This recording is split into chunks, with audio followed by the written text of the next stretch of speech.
Salut, je suis allé voir la nouvelle comédie girly Bad Moms, en français Mère indigne. Ça a été écrit par deux gars, John Lucas et Scott Moore, qui avaient écrit le classique The Hangover. Les trois Bad Moms sont joués par Mila Kunis, qu'on a pu voir l'an dernier ou pas voir dans le flop Jupiter Ascending. Il y a aussi Kristen Bell, qu'on a vu un peu plus tôt cette année dans The Boss et qu'on pourra voir à la télé dans la nouvelle série The Good Place de septembre, et Kathryn Hahn, qu'on peut voir présentement au cinéma dans Captain Fantastic.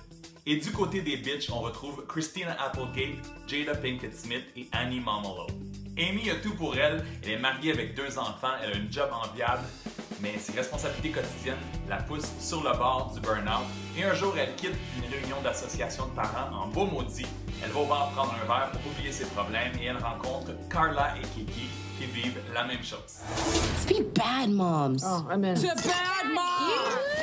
Oh, honey! My Get God. your shit together. Yes, I do the cooking, yes, I do the cleaning. Plus, I keep the nana real sweet for you eat. We have to bring down the perfect moms. Are those store-bought donut holes, Amy? Oh, I am going to destroy you. I say we go punch that chick right in the tits. Bad Moms n'est pas un film parfait, mais va plaire à beaucoup de filles. Parlons un peu des 6 actrices principales. Il y a Mila, qui est attachante, on l'aime. Il y a Kristen, qui est drôle, mais malheureusement, je trouve qu'on n'a pas assez exploité son talent ici. Il y a Kathryn, une actrice qu'actuellement je trouve très drôle. J'ai l'impression ici qu'elle joue une genre de Rebel Wilson, un peu plus vieille avec un enfant, intense, agressive et vulgaire. De l'autre côté, on a Christina, qui joue très bien la méchante. Il y a Jada qui joue un rôle tellement inintéressant. Tout ce qu'elle fait, c'est des bitch face.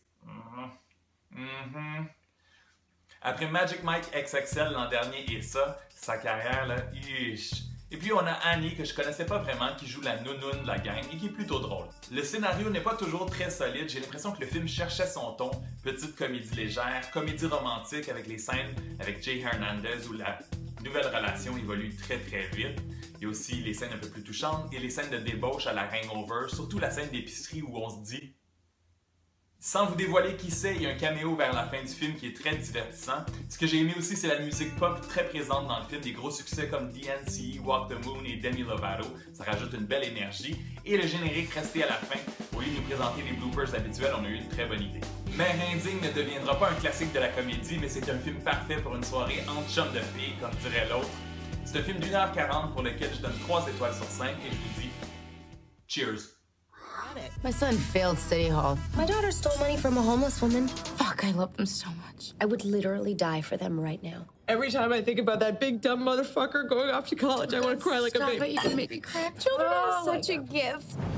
Je suis allé voir la nouvelle comédie Ghostbusters, en français SOS Fantôme. Le premier film est sorti il y a 30 ans, en 86, et la suite qui est sortie en 89. Et là, on a droit à une nouvelle mouture, un reboot, qui est réalisé par Paul Feig, qui a entre autres réalisé les excellentes comédies Spy et Bridesmaids.